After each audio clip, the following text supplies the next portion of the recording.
नमस्कार दोस्तों। कहानी गोल्ड में आज सुनिए दीपक शर्मा जी की लिखी कहानी तल घर। पुत्तू को लौटाना पड़ेगा। उस दोपहर डॉक्टर बृजलाल बिस्तर पर ऊँघने जा रहे थे जब उनकी पत्नी कमला ने घोषणा की, उसके हाथ में आज सुबह मैंने अपनी अलमारी की चाबी देखी। उसने पति को बताया नहीं।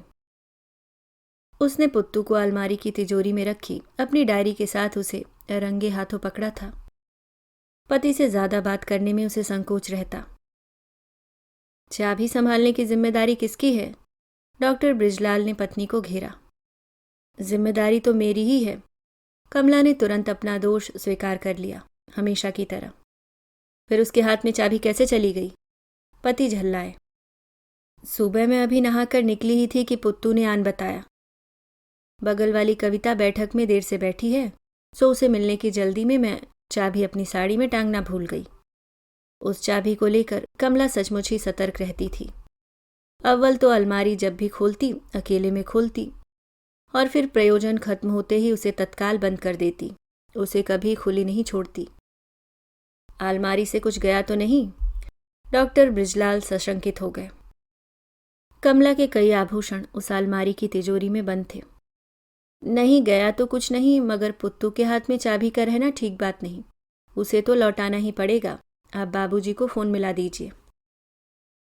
पुत्तू को कमला के पिता अपने गांव से इधर लाए थे 9 वर्ष पूर्व, एक जर्सी गाय के साथ। यह लड़का है तो अभी 13 ही बरस का, लेकिन वह इस जर्सी को अच्छा संभाल लेगा। साथ ही घर के कामकाज में हमारी कम्मों का हाथ भी बटा दिया करेगा। अवसर था कमला और डॉक्टर बृजलाल को पुत्र प्राप्ति। संतान के लिए की गई समूचे परिवार की 12 वर्षों की अथक प्रार्थनाओं के फलस्वरूप। और उसके बाप ने जो हमसे उधार ले रखा है। डॉक्टर बृजलाल खींच गए। कमला ने पुत्तू के पिता को पिछले वर्ष उनसे 15,000 रुपया एडवांस के रूप में दिलाया था।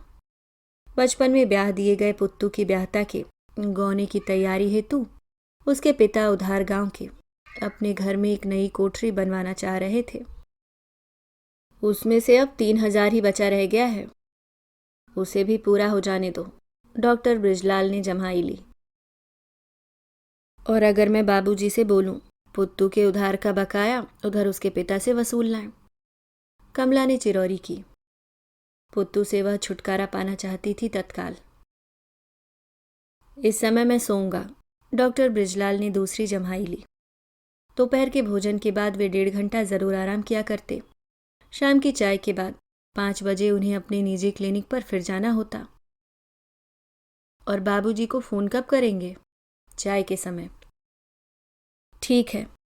कमला अपने पिता से दोपहर के इस एकांत में बात करना चाहती थी, किंतु पति के दबाव डालने से वह हिचकिचा गई, अपना रोष अंदर दबाती हुई। यह अनुशासन उसने अपनी माँ से सीखा था, जो कहा करती पति के सामने अपना रोष अपने भीतर तल में दबाकर रखना चाहिए। यह बात अलग है कि अपने अंतिम वर्षों में वे अवसाद के शिकार हो गई थीं और फिर 34 वर्ष की अल्पायु में स्वर्ग भी सिधार गई थीं। कमला उस समय कुल जमा 16 वर्ष की थी, किंतु उसे याद है उनकी मृत्यु पर उसके पिता फूट फूट कर रोए थे। धरती से ज्यादा धीरज यदि किसी में देखा तो इस देवी में देखा। उनके प्रति उसके पिता की श्रद्धा देखते ही बनती थी। अकेली पड़ गई।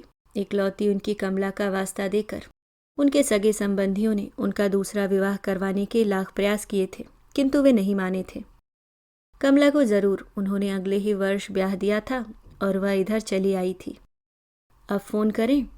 4 बजे जब पति चाय के लिए घर की लॉबी में आए तो कमला ने चर्चा चलाई। मेरे जूते लाओ पुत्तू। पत्नी की बात अनसुनी कर डॉक्टर बृजलाल ने पुत्तू को आवाज दी। दुर्भेद उसके पति कई बार कमला की इच्छा के विरुद्ध जाकर ठीक विपरीत व्यवहार करने लग जाते। जी मालिक। रोज की तरह उस दिन भी पुत्तू ने डॉक्टर बृजलाल के जूते चमका रखे थे। पुत्तू कभी भूलता नहीं। वे जब भी सिरे से अपने जूते पहनते तो हमेशा उन्हें नई ताजी चमक के साथ देखना चाहते। तुम्हारी जीजी तुम्हारी शिकायत कर रही है। डॉक्टर बृजलाल ने अपनी चाय के प्याले के साथ पुत्तू से पूछा। क्या बात है? खिसियाकर कमला वहां से खिसक ली। पुत्तू के सामने वह अपनी अलमारी का प्रकरण उघाड़ना नहीं चाहती थी। हमारी बदकिस्मती है साहब। पुत्तू हाथ जोड़ने लगा। जीजी से हम 10 बार माफ़ी मांग चुके हैं, 20 बार कान पकड़ चुके हैं, लेकिन वे अब भी हमारे साथ नाराज़ हैं।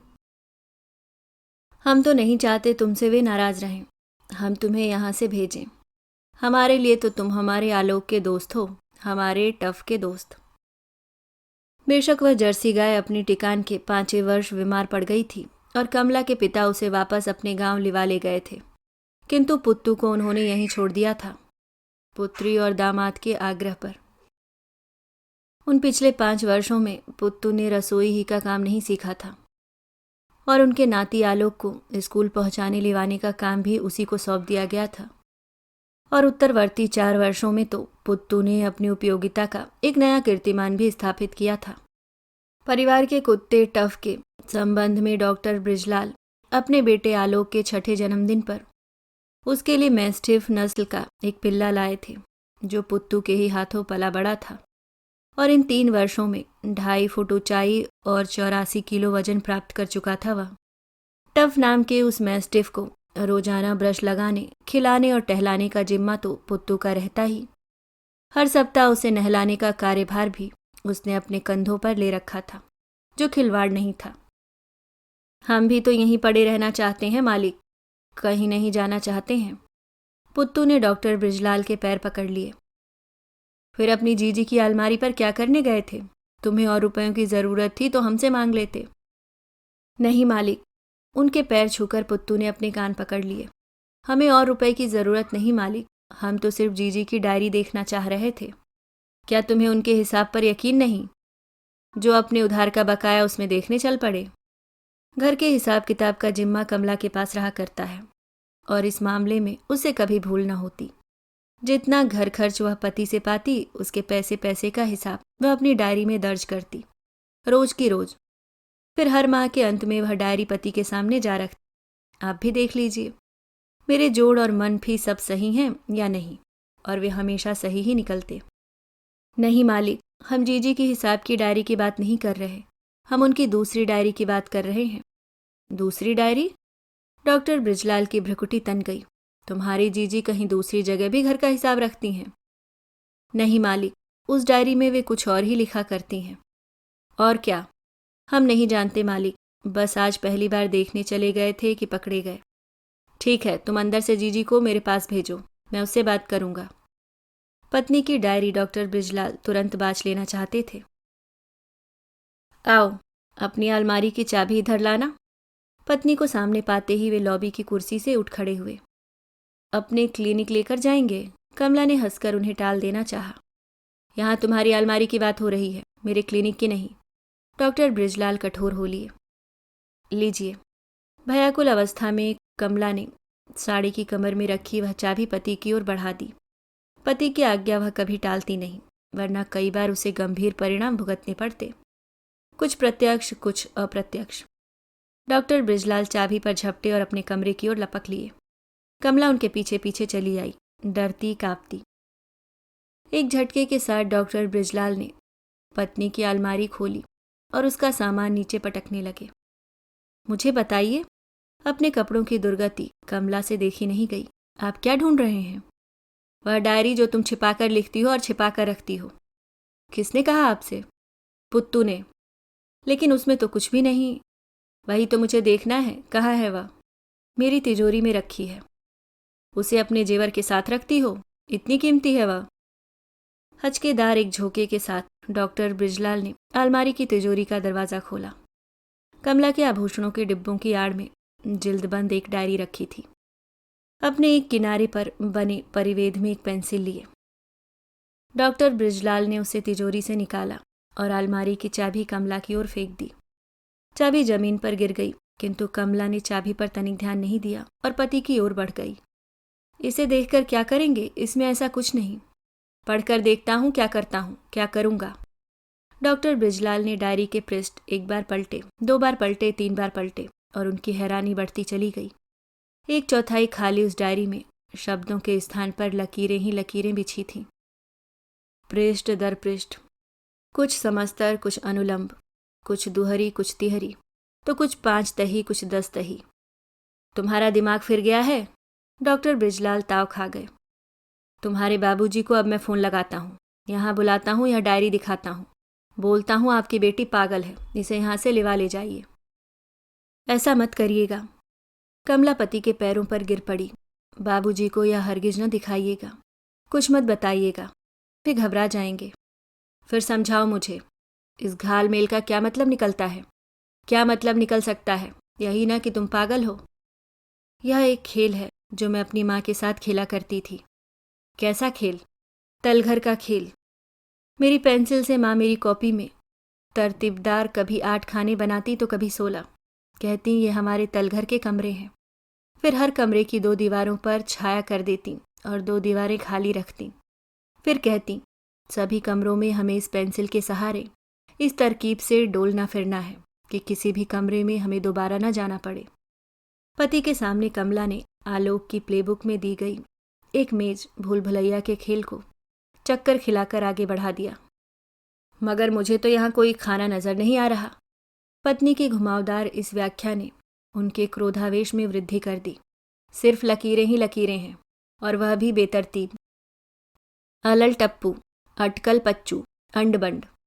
माँ के साथ खेलती थी तो इन लकीरों में तरतीब रहा करती थी।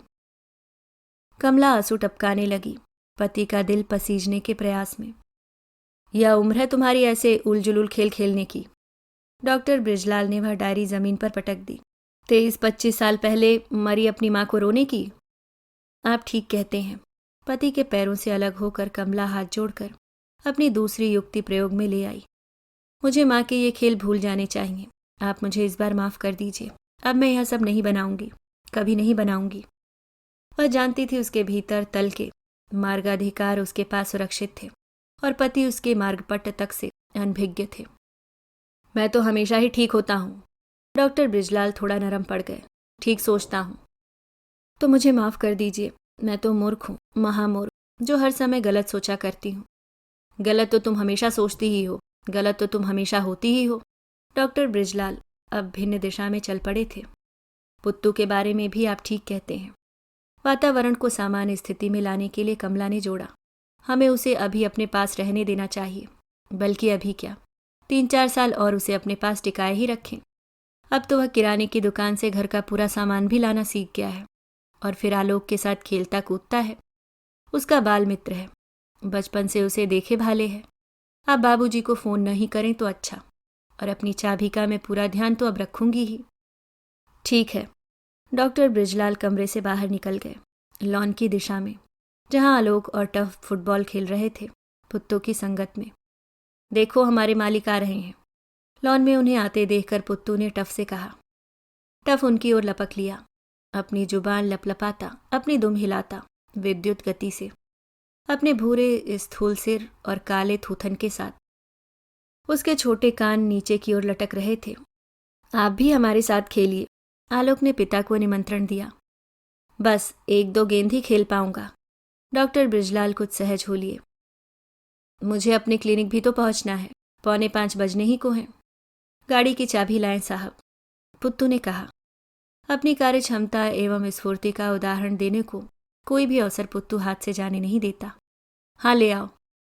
जब तक पुत्तू गाड़ी की चाबी लेकर लौटा, आलोक ने टफ ने फुटबॉल ने उन्हें पूर्णतया प्रकृतिस्थ कर दिया था और वे अपने क्लिनिक की ओर चल दिए, प्रसन्न मुद्रा में। उधर कमला भी अपनी हड़बड़ाहट से बाहर निकल रही थी। जमीन पर गिरा अलमारी का सामान उसे समेटना था। जमीन से सबसे पहले उसने अपनी निजी डायरी उठाई, अपनी तिजोरी में उसे बहाल करने हेतु। अगले दिन उसके अहाते में पुनः बिचलने बिचरने के लिए उस तलघर में, जिसकी तहों में उसने कई विस्फोटक शस्त्र छिपा रखे थे और जिन्हें वहीं रोक रखने के लिए उसे नई तहें बनानी पड़ती थीं। कुछ दुहरी, कुछ तिहरी, कुछ 5 तहीं, कुछ 10 तहीं। अभी आप सुन रहे थे दीपक शर्मा जी की लिखी कहानी तलघर।